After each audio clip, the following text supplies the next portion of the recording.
क्या होता है? देखिए, अगर हम आइरिस की बात करें तो हमारी आँख जो होती है वो अलग अलग चीज़ों से मिलके बनी होती है, जिसमें कॉर्निया होता है, स्क्लेरा होता है, विट्रियस ह्यूमर होता है, रेटिना होता है। ऐसे ही करके आइरिस होता है, जो पैटर्न हमें आंखों की बाहर की तरफ दिखता है, जो हम किसी और की आंखों में देखते हैं। तो जो आपको काला काला या ब्राउन ब्राउन वाला जो हिस्सा दिखता है जिसमें जो पैटर्न्स होते हैं उसे हम आइरिस कहते हैं। मतलब जो जो अपन आम भाषा में बोलते हैं पुतली, जी हाँ। उसी को आप आइरिस कहते हैं? जी हाँ, अंग्रेजी भाषा में उसे आइरिस कहा जाता है। आइरिस से हम बीमारियों का कैसे पता लगा सकते हैं?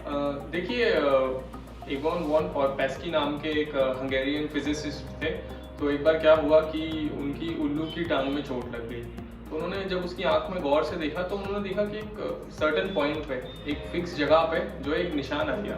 तो उनकी रुचि बढ़ी वहाँ से कि किसी भी बॉडी पार्ट में कोई चीज़ होने से या कोई गड़बड़ होने से या कोई बढ़ने से या कुछ कम होने से हमारी आंखों के पैटर्न में एक चेंज आता है। वहाँ से उन्होंने इस चीज़ की रिसर्च चालू की और वहाँ से इरिडियोलॉजी या आइरिस को पढ़ने का साइंस की उपज हुई, का जन्म हुआ और वहीं से चीज़ें चली आ रही हैं। बहुत सारी सालों की रिसर्च करने के बाद अलग अलग डेड बॉडीज़ पर, ह्यूमन ट्रायल्स पर जब रिसर्च किया गया तो एक मैप तैयार किया गया, जो मैप आप मेरे सामने देख पा रहे हैं। इन मैप्स की पर्टिकुलर पैटर्न्स होते हैं, कुछ लेक्यूनाज होते हैं, कुछ रिंग्स होती हैं। वो लेक्यूना और रिंग्स को हम पढ़ते हैं, हम एनालाइज करते हैं, उससे हम पता लगा सकते हैं कि किस जगह पर क्या बीमारी हुई है। ये जैसे आपके फोटो में RX और LX लिखा है, इसका मतलब क्या होता है? RX और LX का सिंपल मतलब है राइट आई और लेफ्ट आई। तो मतलब राइट आई, मतलब क्या दिखाने की, दर्शाने की कोशिश करती है? लेफ्ट आई क्या दिखाने की कोशिश करती है? देखिए, इस चार्ट के हिसाब से अलग अलग थ्रू आउट द रिसर्च, जब हमने सालों साल रिसर्च की तो हमें पता चला कि अगर लेफ्ट आई का इस तरफ का हिस्सा है तो वो लंग्स में कोई प्रॉब्लम दर्शाता है। तो अलग अलग जगह अलग अलग बॉडी पार्ट्स हमारे हैं, जिस जगह पर हमें कोई पैटर्न, कोई निशान मिलता है, हम उस जगह पे उस पैटर्न के हिसाब से पता लगाते हैं कि कौन सी बीमारी है। अब जैसे कि आप देख सकते हैं, लेफ्ट आई में ये राइट साइड है, राइट आई में ये लेफ्ट साइड है। तो हम ये कह सकते हैं कि लेफ्ट और राइट आई एक दूसरे की मिरर इमेज, मतलब जो इस तरफ है वही उस तरफ है। क्या ये पद्धति अभी लेटेस्ट है? देखिए, भारत की अगर हम बात करें तो ये लेटेस्ट है। भारत में इसका जो इंट्रोडक्शन है, जो वो अभी 3 से 4-5 साल के बीच में हुआ है। इटली में ये बहुत प्रचलित है और करीबन मैं आपको बताकर चलूँ तो इसकी हिस्ट्री 1896 में पाई जाती है। जो मैंने हंगेरियन फिजिसिस्ट की बात की, वो 1896 से इस पर रिसर्च कर रहे हैं। मतलब ये काफी पुरानी है, लेकिन हम भारत के लोग इसको अभी भी पहचान नहीं पा रहे हैं, इस पर भरोसा नहीं कर पा रहे कि किस तरह से आप वर्तमान की बीमारियों का पता लगा सकते हैं और भविष्य की बीमारियों का पता लगा सकते हैं, ऐसा भी सुनने में आया है। जी हाँ, इससे जो वर्तमान आपकी जनरेशन्स में जो बीमारियां हुई हैं उसका भी पता लगाया जा सकता है। वर्तमान में जो बीमारी है उसका भी पता लगाया जा सकता है और भविष्य में आने वाली बीमारियों को भी प्रिडिक्शन किया जा सकता है। मैं प्रिडिक्शन वर्ड यहाँ इस्तेमाल कर रहा हूँ क्योंकि फिक्स तौर पर हम किसी चीज़ को क्लेम नहीं कर सकते, ठीक है। अब जहाँ तक बात मैं करूँ, भारत में इस चीज़ का प्रचलन क्यों नहीं है, भारत के लोग इसको भरोसा क्यों नहीं दिला पा रहे। देखिए, भारत में अभी भी एक नई पैथी है, इसको फैलने में, इसको बढ़ने में अभी वक्त लगेगा, लोगों तक पहुंचने में इसको वक्त लगेगा। आज अवधारणा ये है कि अगर आपको कुछ भी बुखार हो गया तो आप पैथोलॉजिकल रिव्यू करते हैं, सर्च करते हैं, पर जो अंदर की बीमारियां हैं वो टेस्ट भी पता नहीं लगा पाते हैं। पर इरिडियोलॉजी और आइरिस में यह है कि हम अंदर की बीमारियों तक पता लगाया जा सकता है। अब आपने जो सवाल पूछा कि इसमें वर्तमान की और भविष्य की बीमारियां कैसे पता लगाई जा सकती हैं, तो वैसे ही मैंने कहा जैसे जो पैटर्न होते हैं। मैं एक रोचक तथ्य आपको बताना चाहूंगा जिसको सुन के आप हैरान हो जाएंगे। इरिडियोलॉजी में हम 6 जनरेशन पीछे तक की बीमारियों का पता लगा सकते हैं। कैसे संभव है?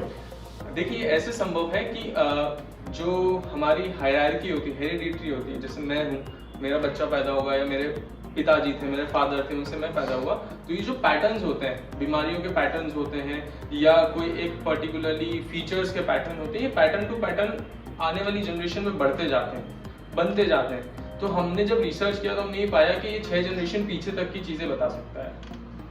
और आगे कितनी जनरेशन की बता सकता है? देखिए, आगे की जनरेशन के बारे में ये सिर्फ आपके बारे में बता सकता है। आने वाली जनरेशन में क्या जीन म्यूटेशंस होंगे ये चीज़ इससे पता लगाना मुश्किल है।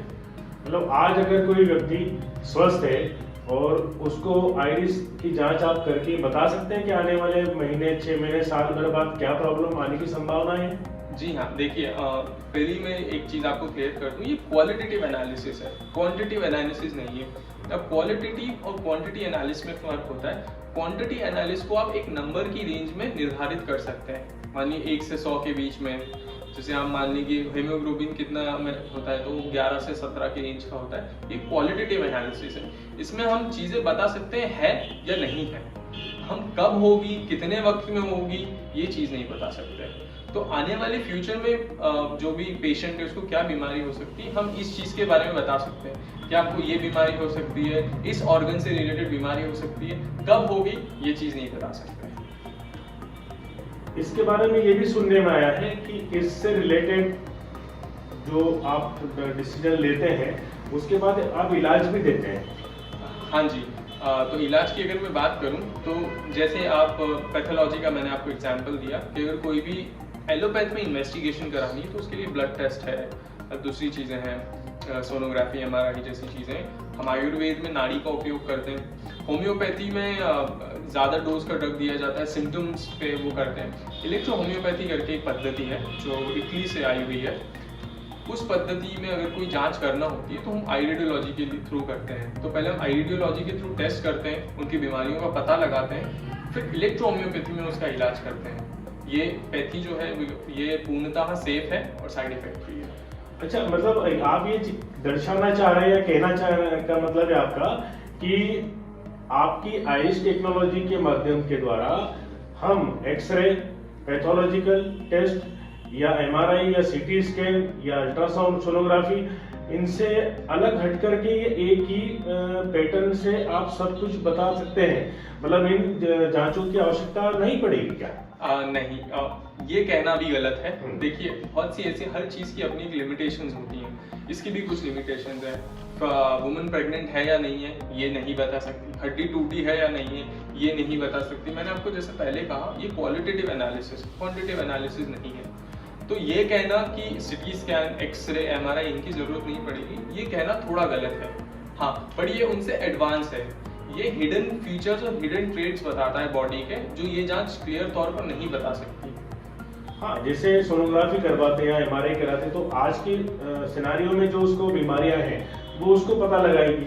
लेकिन आप ये बार बार मैं इसलिए पूछ रहा हूँ कि आप आइरिस से ये बता सकते हैं कि भविष्य में क्या होने वाला है। जी हाँ, मैं भविष्य में मान लीजिए, अब मैं आपको एक एग्जांपल देता हूँ। हमने किसी भी व्यक्ति की फोटो ली और यहाँ पर किडनी रीजन आता है। हाँ। यहाँ पर अगर कोई लेक्यूना होता है तो उस लेक्यूना कौन सा है, किस पैटर्न का है, वो किस तरह से शेप ले रहा है, किस डायरेक्शन में, इस चीज़ को पढ़ के हम ये बता सकते हैं कि उसकी किडनी के किस भाग में प्रॉब्लम है। और नेफ्रॉन्स में प्रॉब्लम है, स्टोन बन रहा है, अच्छे से वर्क नहीं कर रही है, एड्रीनल एग्जॉशन है, ये सब सारी चीज़ें बताई जा सकती हैं। कैंसर जैसी घातक बीमारियों के बारे में भी आप संकेत दे सकते हैं? बिल्कुल दे सकते हैं। कैंसर जैसी घातक बीमारियों के बारे में संकेत बहुत पहले ही दिया जा सकता है। कुछ ऐसे पैटर्न्स हैं ओवर द रिसर्च और इन पे रिसर्च पेपर्स भी पब्लिश्ड हैं जो अगर आंख में मिलता है तो कैंसर होने की पॉसिबिलिटी रहती है। इसका रिजल्ट कितने % भरोसे लायक हो सकता है? देखिए, ये मैं सच बात बताऊं तो इरिडियोलॉजिस्ट टू इरिडियोलॉजिस्ट फर्क देता है। बट इसकी एक्यूरेसी की अगर मैं बात करूं कि कितना % सटीक है, अपने आप में इरिडियोलॉजी कितना सटीक है, तो इसके मापदंड हमें 93 to 99% तक मिलते हैं। भारत में कितने आप जैसे एक्सपर्ट होंगे? देखिए, इस डेटा का बता पाना थोड़ा मुश्किल है क्योंकि कोई एसोसिएशन नहीं है जो सब जिसके अंडर में सब इरिडियोलॉजिस्ट या तो रजिस्टर्ड हो या जिनके पास सबका डेटा हो। लेकिन ऐसा भी पता चला है हमको हमारे सूत्रों से कि डॉक्टर जॉन करके कोई अमेरिका से आकर के उनसे आपने ट्रेनिंग ली। हाँ जी, डॉक्टर जॉन एंड्रयूज करके हैं जो यूनाइटेड किंगडम्स में हैं और जिन्होंने अपनी पूरी लाइफ, पूरी जिंदगी जो है इरिडियोलॉजी के नाम कर दी है। वही हैं ये जो आप देख पा रहे हैं, ये उन्हीं के द्वारा बनाया हुआ मैप है और उनसे सीखा है। उनके जो कलीग्स हैं, उनके स्टूडेंट्स हैं, उनके साथ मैंने काम किया है। दिल्ली में भी काम किया है, भिलाई में भी काम किया है, उदयपुर, जयपुर में भी काम किया है और उन्हीं के से मैं सीख कर आया हूँ। इसमें महिलाओं की रिजल्ट अलग आते हैं, पुरुषों के अलग आते हैं, ऐसा कुछ? क्योंकि दोनों महिलाओं पुरुषों की आंखों में एक असमानता पाई जाती है। देखिए, असमानता की बात करें तो इतनी असमानताएं नहीं होती हैं आंखों की। अगर मैं बात करूं, अगर हम जांच की बात करें तो देखिए, कुछ अंग जो है वो महिलाओं में अलग है, कुछ अंग पुरुषों में अलग है। जैसे हम जेनिटल रिप्रोडक्टिव ऑर्गन्स की बात करें तो महिलाओं के रिप्रोडक्टिव ऑर्गन अलग है और मेल्स के ऑर्गन अलग है। अब जो ये आप मैप देख रहे हैं, इसमें सेम जगह पे है, सेम जगह पे आप देखेंगे कि वेजाइना भी है और पेनिस भी है, मतलब जो रिप्रोडक्टिव ऑर्गन है एक ही जगह पे। तो अगर यहाँ पे कोई पैटर्न जो है वो मेल में दिखता है तो हम उसको उस तरह से इलाज करेंगे, और फीमेल में दिखता है तो फीमेल रिप्रोडक्टिव के हिसाब से इलाज करेंगे। सेम चीज में ब्रेस्ट में, अगर ब्रेस्ट की जगह पर कोई प्रॉब्लम है तो जो पुरुष है उसका अलग तरह से इलाज किया जाएगा, अलग तरह से एनालिसिस किया जाएगा, और फीमेल का अलग तरह से एनालिसिस किया जाएगा। इसमें उम्र का कोई बंधन होता है? किस उम्र से हम ये टेस्ट को करवा सकते हैं और किस उम्र तक करवा सकते हैं? देखिए, किसी भी उम्र तक तो किया जा सकता है, क्योंकि जो पैटर्न होते हैं वो कंटिन्यूसली बनते चेंज होते रहते हैं और परमानेंट भी होते हैं कभी कभी। जहाँ तक मैं बात करूँ कितनी उम्र से शुरू होता है, तो बहुत सारे जो एक्सपर्ट्स हैं जो सालों से इसमें काम कर रहे हैं वो 6 महीने मिनिमम कहते हैं। पर आप एक से 1.5 साल की सेफर एज जो है वो लेकर चल सकते हैं, जिसमें एक अच्छा खासा आइरिस जो है वो डेवलप हो चुका होता है, जिसमें पैटर्न्स डेवलप हो चुके होते हैं। इसका प्रोसेस कैसा होता है? जैसे हम एमआरआई करवाने जाते हैं तो पूरा मशीन के अंदर जाते हैं, सोनोग्राफी में हमको लिटा करके किया जाता है, आपका प्रोसेस क्या होता है? देखिए, हम लोग का बहुत सिंपल सा प्रोसेस होता है। हाँ, एक कैमरा होता है, हमें बेसिकली आइरिस की पिक्चर लेना होती है। वो पिक्चर हम लेते हैं और उसके जो पैटर्न्स हैं उनको एनालिसिस करते हैं। इसी को रेडियोलॉजी कहा जाता है। तो ये जो है ये कैमरा है, इस कैमरे के थ्रू आपकी पिक्चर ली जाएगी दोनों आंखों की, लेफ्ट आइज की भी और राइट आइज की भी। उस फोटो को लेके हम हमारे सॉफ्टवेयर में इंस्टॉल करते हैं और एआई की मदद से और कुछ हमारे जो हमने सीखा है उन सब की मदद से उसके पैटर्न की एनालिसिस किया जाता है। इसमें आपकी 3 तरह की चीज़ें आपको बताई जाती हैं। पहली तो जो आपकी एग्जिस्टिंग बीमारियां हैं वो आपको कहाँ किस ऑर्गन में प्रॉब्लम है। दूसरी, आने वाली कौन सी बीमारियां आप में पनप रही हैं, अभी हुई नहीं है, पनप रही हैं। और तीसरी, कौन सी हो सकती है। ये 3 चीज़ें हम आपकी रिपोर्ट में बताते हैं। नहीं, ये आप बता रहे हैं, लेकिन इससे कोई घातक किरणें निकलती हैं जो हमारे स्वास्थ्य पे, आम आदमी के स्वास्थ्य पे, जैसे एक्सरे कराते हैं तो एक्सरे से कुछ किरणें निकलती है, सोनोग्राफी से रेडिएशन निकलता है या एमआरआई से निकलता है, तो इसके माध्यम से आंखों को और नुकसान तो नहीं होगा?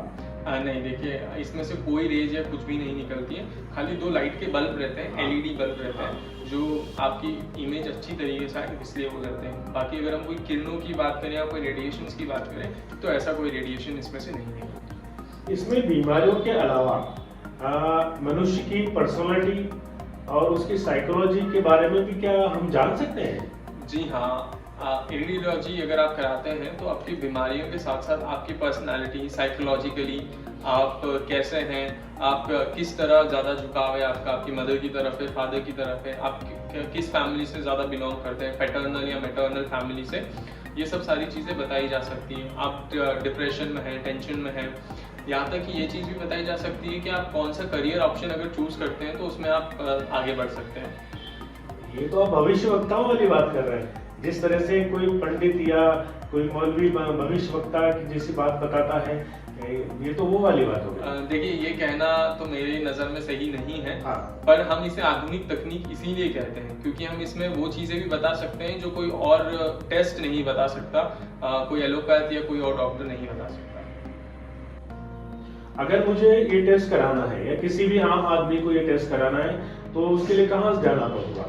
अगर मुझे ये टेस्ट कराना है या किसी भी आम आदमी को ये टेस्ट कराना है तो उसके लिए कहाँ जाना पड़ेगा?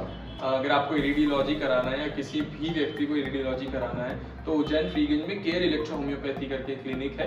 यहाँ पर आप आकर अपना रेडियोलॉजी टेस्ट करा सकते हैं। अपॉइंटमेंट के लिए आप नीचे दिए गए नंबर पे कॉल कर सकते हैं, व्हाट्सएप कर सकते हैं या मैसेज कर सकते हैं। अपॉइंटमेंट के टाइम आप आइए और आपका विदिन 7 डेज में आपको रिपोर्ट मेल कर दी जाएगी या आप यहाँ से हार्ड कॉपी भी ले जा सकते हैं। तो आप जांच करने के बाद इलेक्ट्रो होम्योपैथी चिकित्सा पद्धति के माध्यम से ट्रीटमेंट करते हैं? जी हाँ, हम लोग इलेक्ट्रो होम्योपैथी के माध्यम से ट्रीटमेंट करते हैं।